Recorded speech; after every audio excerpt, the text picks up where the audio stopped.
اللہ رب العزت نے اس دنیا کے نظام کو تحت الاسباب بنایا ہے۔ دنیا کا یہ نظام اسباب کے تحت چل رہا ہے۔ چنانچہ جب کسی کو بھوک لگتی ہے تو وہ کھانا کھاتا ہے، تب اس کی بھوک ختم ہوتی ہے۔ پیاس لگتی ہے، پانی پیتا ہے، تب اس کی پیاس ختم ہوتی ہے۔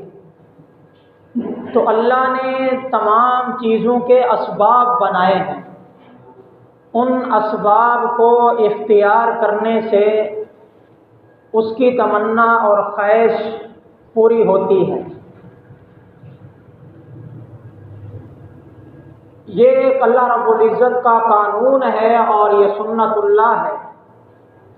عام طور پر یہی ہے کہ دنیا کا یہ نظام اسباب کے تحت چل رہا ہے، لیکن بسا اوقات اللہ رب العزت ان اسباب کو ہٹا کر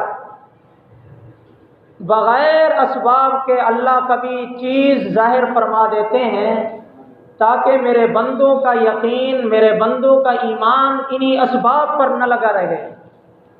یعنی یہ نہ سمجھے کہ اگر یہ سبب ہوگا تب یہ کام ہوگا، وگرنہ نہیں۔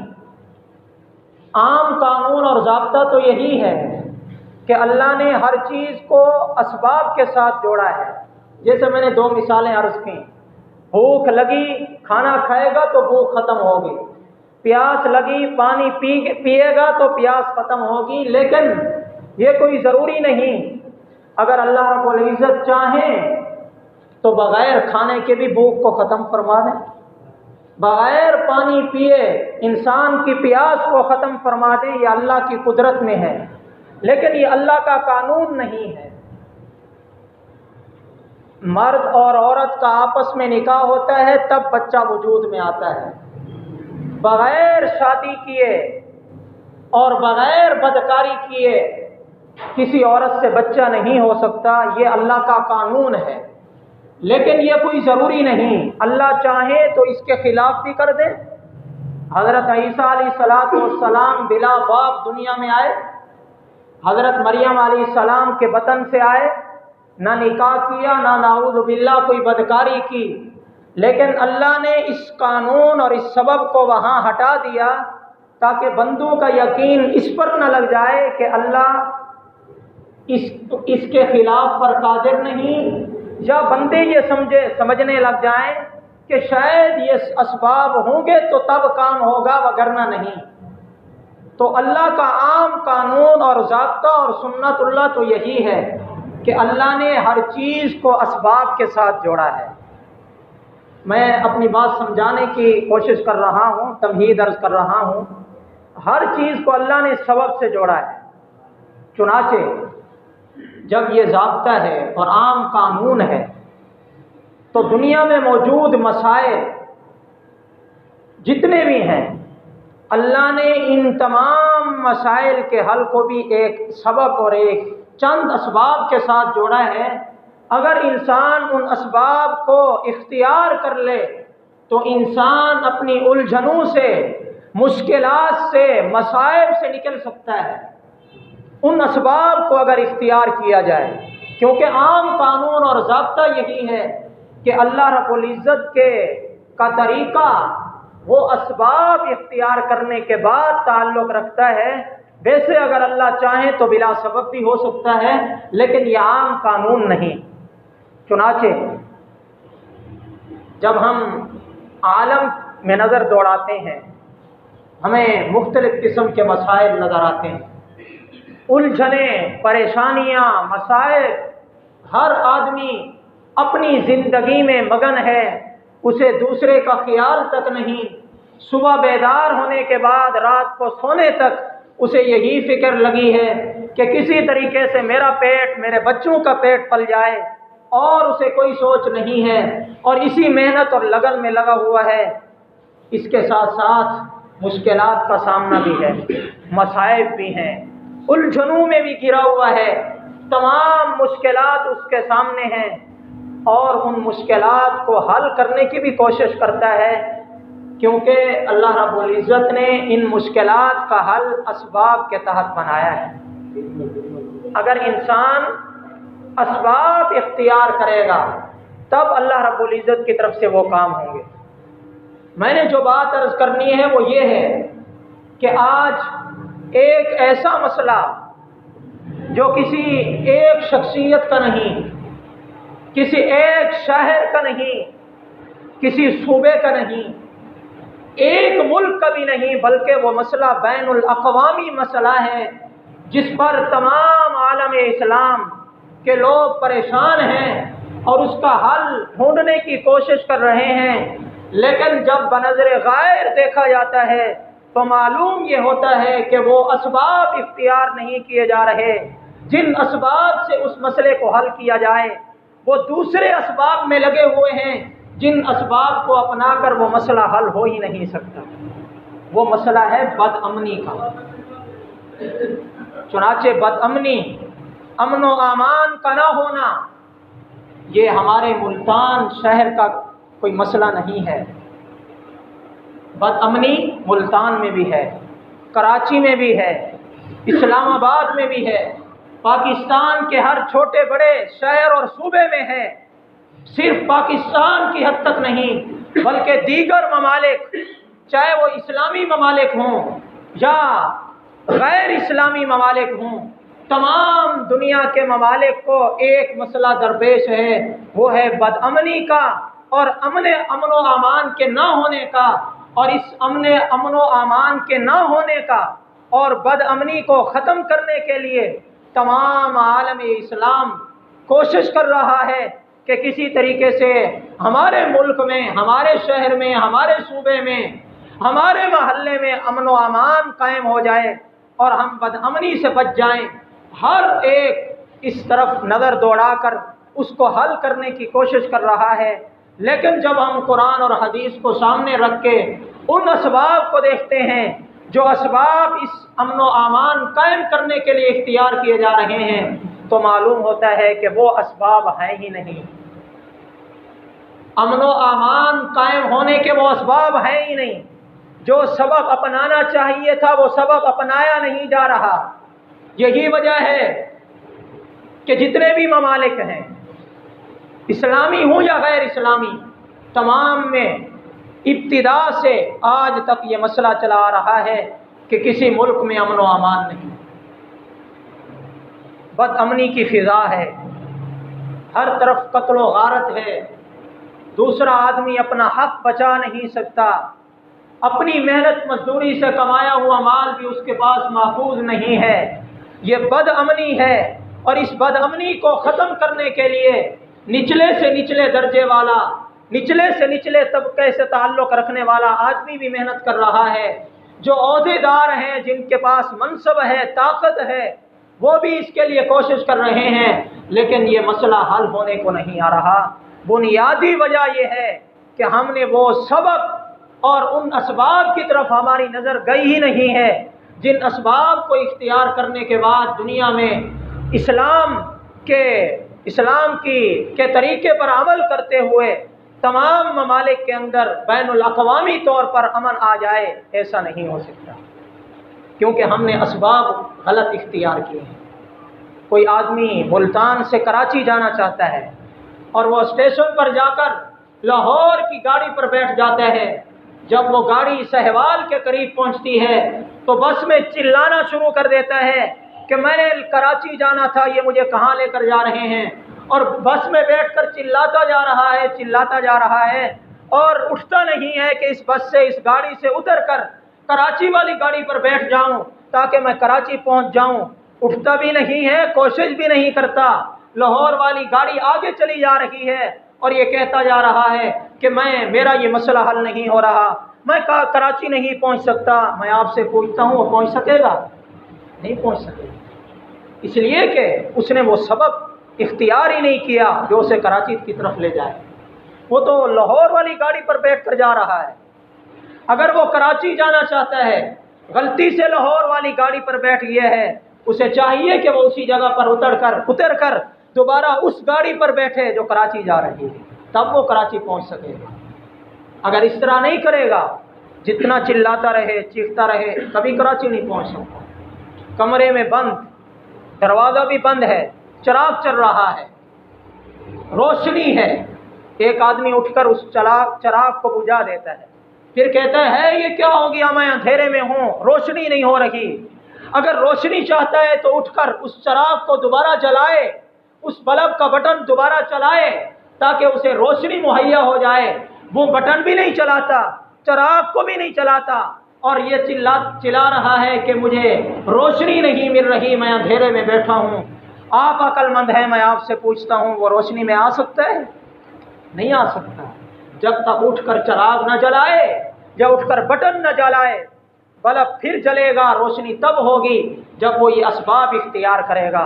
میرے دوستو، آج چہار دانگ عالم میں مسلمان بے امنی بد امنی کا شکار ہیں۔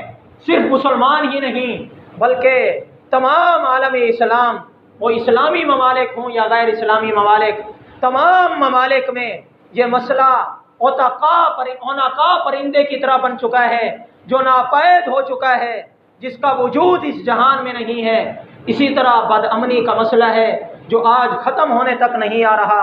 میرے دوستو، اس کا واحد حل ہے، اگر ملک میں، ایک شہر میں، ایک صوبے میں، ایک محلے میں، اگر ایک گھر میں بھی اگر امن و امان کی فضا قائم کرنا چاہتے ہیں تو اس کا واحد حل ہے، اس کا واحد طریقہ ہے جو اللہ کا قرآن ہمیں بتا رہا ہے کہ اگر امن و امان چاہتے ہو، بد امنی سے نجات چاہتے ہو، تو اللہ نے ایک ہی راستہ رکھا ہے، لَقَدْ كَانَ لَكُمْ فِي رَسُولِ اللَّهِ أُسْوَةٌ حَسَنَةٌ۔ اپنے آپ کو رسول اللہ کے تابع دار کر دو، رسول اللہ جیسے فرمائیں آپ کی بات مانتے چلے جاؤ۔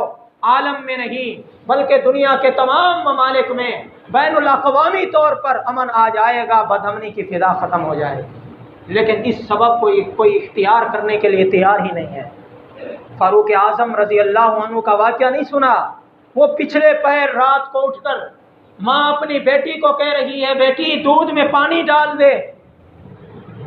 بیٹی نے کیا جواب دیا؟ نہیں ڈال سکتی، امیر المومنین کا حکم ہے۔ ماں نے کیا جواب، بیٹی نے کیا جواب دیا؟ امیر المومنین کا حکم ہے۔ ماں نے آگے کیا کہا؟ بیٹی امیر المومنین دیکھ تو نہیں رہے؟ وہ بھی تو امیر المومنین تھے نا، چکر لگا رہے تھے رات کو اٹھ کر، رعایا کی پہرہ داری کر رہے تھے کہ میری رعایا کہیں بھوکھی تو نہیں، کہیں پیاسی تو نہیں۔ یہ امیر المومنین وقت کا حکمران وزیر اعظم دروازے کے باہر یہ آوازیں سن رہا ہے جو ماں بیٹی آپس میں کر رہی ہیں۔ بیٹی، ماں کہہ رہی ہے بیٹی دودھ میں پانی ملا دے، بیٹی کہہ رہی ہے امی جان میں پانی نہیں ملا سکتی، امیر المومنین کا حکم ہے۔ فرمایا امیر المومنین تو نہیں دیکھ رہا؟ کیا کہا بیٹی نے کہ امیر المومنین کا خدا تو دیکھ رہا۔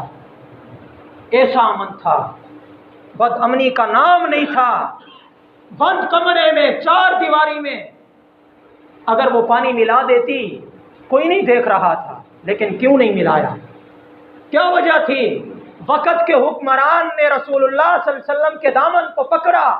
اللہ نے 22 لاکھ مربع میل میں امن و امان کی ایسی فضا قائم کی کہ کیا قیامت آنے والے انسانوں کے لیے نمونہ بنا دیا کہ اگر عالم میں امن و امان چاہتے ہو تو میرے محبوب پیغمبر کی زندگی کو دیکھ کر، میرے صحابہ کرام نے جس طرح حکمرانی کی ہے ان کی تابع داری کرتے ہوئے اسلام اپنے ملک میں، اپنے شہر میں، اپنے صوبے میں اگر امن و امان چاہتے ہو تو اس سبب کو اختیار کرو جس سبب سے امن و امان آئے۔ جمعے کا خطبہ دے رہے ہیں، وقت کا حکمران وزیر اعظم، 22 لاکھ مربع میل۔ آپ جانتے ہیں پاکستان کی کیا حد اوسط اور کیا مسافت ہے؟ 22 لاکھ مربع میل۔ پاکستان جیسی تقریباً 5 ریاستیں بن جائیں کم سے کم۔ 22 لاکھ مربع میل پر حکمرانی کرنے والا مسجد نبی کے ممبر پر، ممبر رسول پر کھڑا ہو کر خطبہ دے رہا ہے۔ درمیان سے ایک مبتدی اٹھتا ہے، کہا امیر المومنین میں آپ کا خطبہ سننے کے لیے تیار نہیں جب تک میرے ایک سوال کا جواب نہ دے دو۔ فرمایا آپ کے سوال کا جواب، روک دیا خطبہ۔ کوئی پولیس نہیں بلائی، کوئی فورسز نہیں آ گئی کہ اسے اٹھا کر جیل میں بند کر دیا جائے،